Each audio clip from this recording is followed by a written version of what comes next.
Well guys, we've got another one ready to go. Woohoo!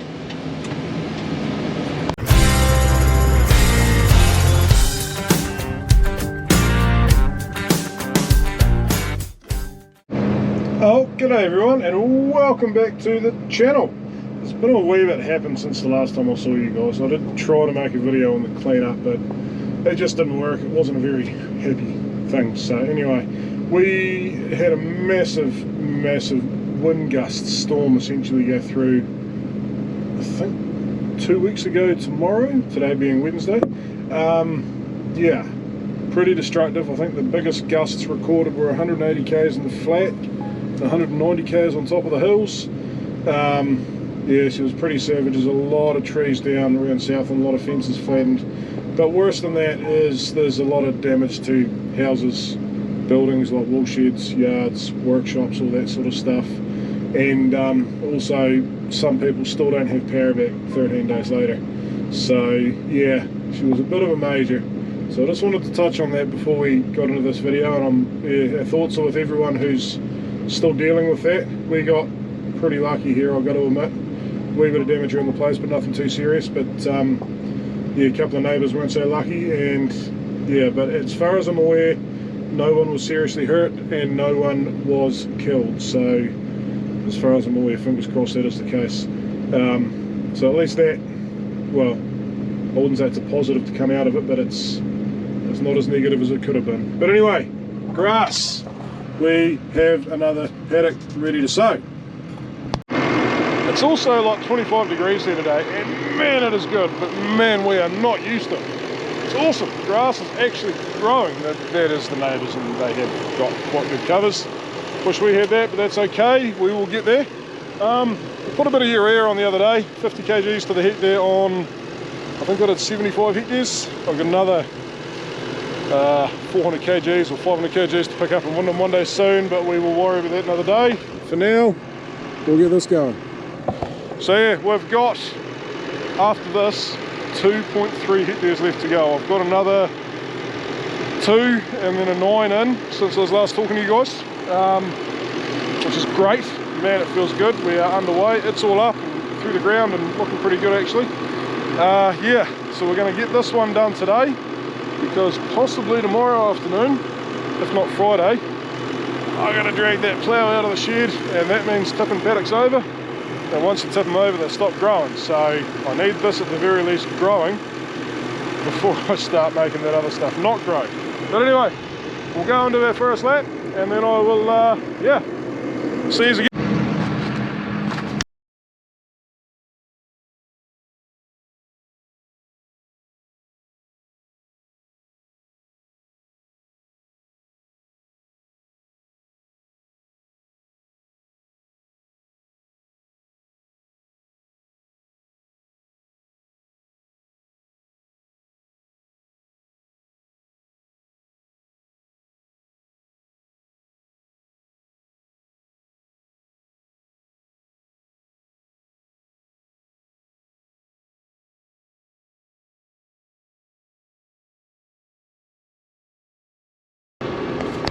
Righto, switch the old harrows over.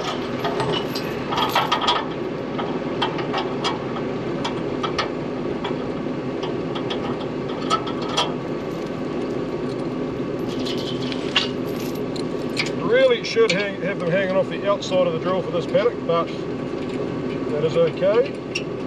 Now, you might have noticed that I went around the paddock that way, and now I'm turning around and I'm going back that way, and there's a very good reason for that, because I drove in here and started going that way and then went, I want to go the other way in this paddock, but it doesn't matter because it's the first round. Even if it wasn't, I could just switch the harrows over. But yeah, she's quite a wee climb in a few places around here, so I think, I don't actually know, but I think I've picked the right way to go. Well, yeah, I'll tell you whether that's right at the end or not, but yeah. Challenge, we like a challenge, right? Now, once again guys, I've got no mark to follow for this first round, so we're just going to run quite a bit of overlap, because in the first paddock that we did, we're good, like, we're good, but we're not quite as good as I thought we were. And yeah, there's not a whole lot of overlap there, so we're just going to get it a little bit further in and go for gold. And yeah, we should be good. Sort of, I'd expect to be running at least a foot of overlap in this, because it's a complete guess as to where we are. You know, is the line there, is it there? I'm not sure. So we're just being conservative. Yeah. Now, I don't know whether I actually said to you this before or not. I was in the middle of trying to and I may have interrupted myself. Bloody rude. Yeah, it's a bit of a lesson with this paddock. You'll notice, and to be fair, here's not the best example, but there's a lot of green, tufty, grassy crap there. Yeah, I should have absolutely worked this paddock at least once through the times when I was sowing the other ones, get the other ones ready to sow, because that would have pulled a lot of that grass out. It's a bit rocky there. And meant I wouldn't have had to deal with it now, because it's just got longer and longer and longer. And even though we're sowing grass, we're sowing ryegrass, and I guarantee the vast majority of that grass out there will be cocksfoot and dog's tail and all those grasses that we, I mean, they're not the end of the world, but they're not the grasses we want to sow. So yeah, a bit of a lesson there, but it's alright. We're forever learning, aren't we? Southland is sure putting it on today. So you can see that flat down there, and to be fair, the wee bit down the bottom of this side as well. Not doing them yet, because they, with what I was just talking about, the grassiness, they're an extreme case of that, and I'm just going to have to leave them with some hopefully hot weather, which we currently have, and let it frizzle up and work it a couple of times, once every couple of weeks. Hope it breaks down a bit. Now this is quite the climb.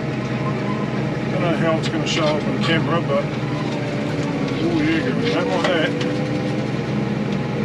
Just got to keep going low revs, because otherwise we'll scuff too much. As we get further in, I will work across that, so I'll just come across the bit that I've sewn up here and make that turn less steep. And I can just turn the drill off every time I go across, but yeah, sort of a unique challenge doing this hill country, because we've got good deep soils on hills, and they move a lot if you let them. We don't want them moving too far. I mean, you accept they're going to move somewhat, but we don't want to be just tearing soil off the hills. So yeah, it's still a wee bit softer than I'd normally like here, but if I try and pack it down any firmer, we're just going to keep shifting more and more and more of it down. So we'll just deal with it. It just means we've got to go a wee bit slower across there. Now we're going to go down some real, well, it's not real steep, it's within the specs of what environment Southland will let us do, 20 degrees. But it's pushing the boundaries. Pushing, but not exceeding. Back over there a bit, so we've got some overlap. Coming down the left side, is there?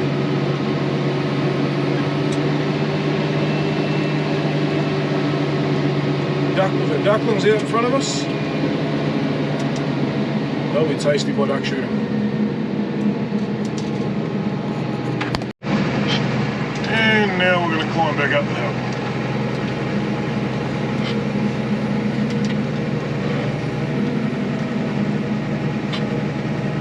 I mean, I say we're going slow. We're doing 8 k's an hour, 5 miles an hour. Could be doing up to 13, but we'll get doing that further up.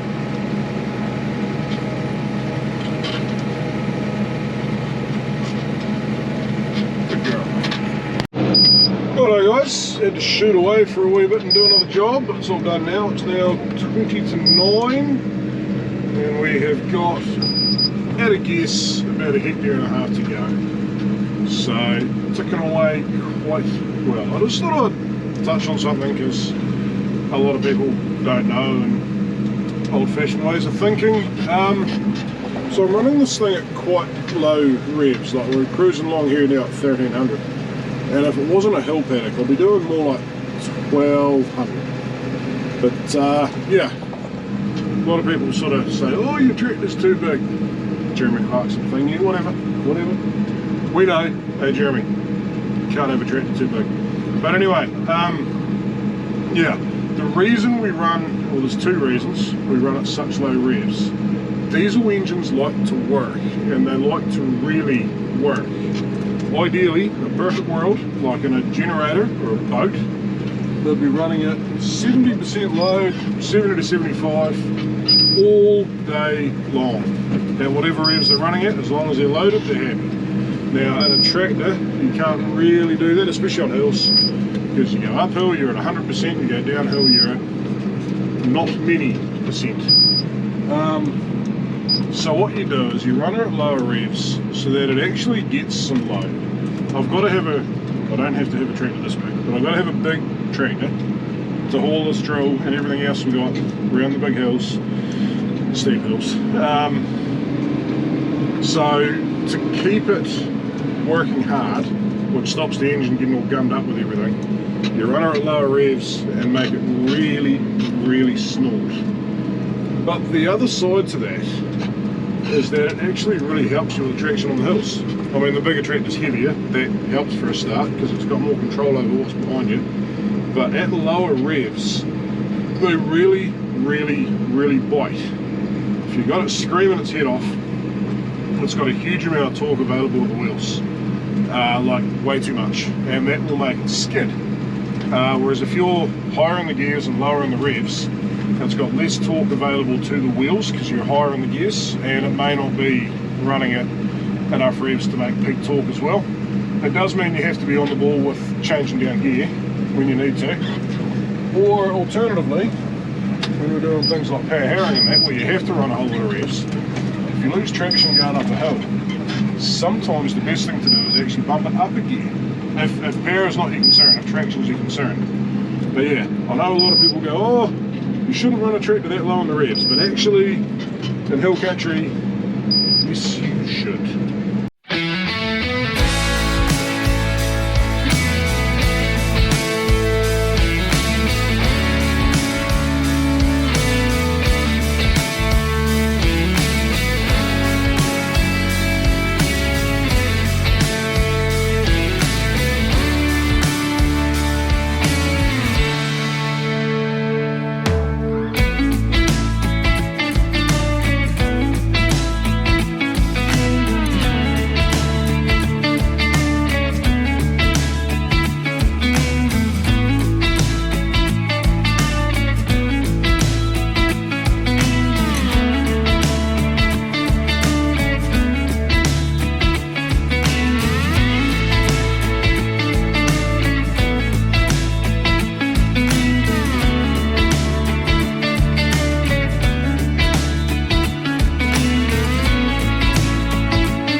guys, my two main HIV work lights that I rely on really heavily are not working right now. That's really frustrating. It's a plug with a pin burnt out. I guess that's because HIDs use so much power.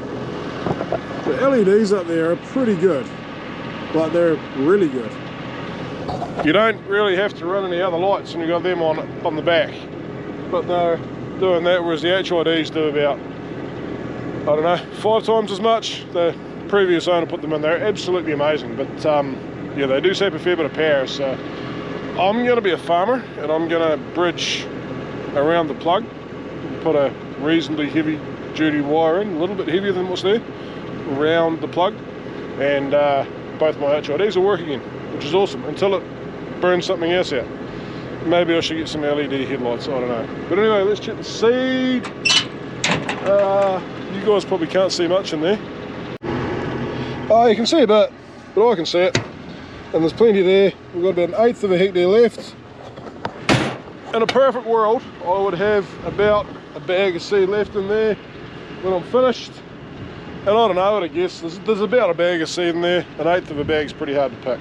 So all I know right now is I can go till I'm finished, park this thing in the gateway, take the truck home, and tomorrow we will come here and we'll bring this one home.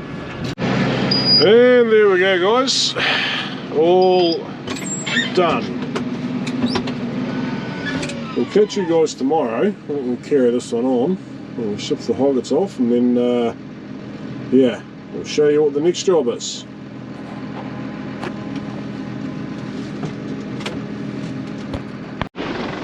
One mob of hoggets, 2 mobs of hoggets. Let's go see if there's a third.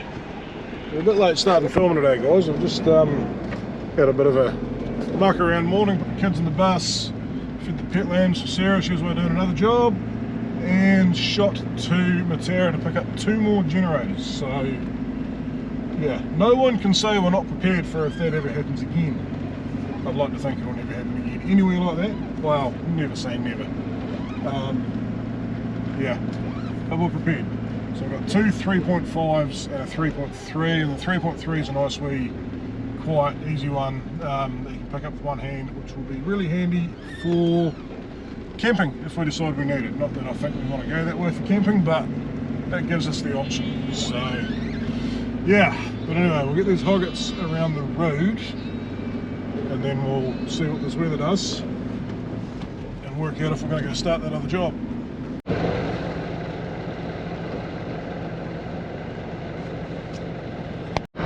Oh, they worked the bridge out this time with no force. That's handy.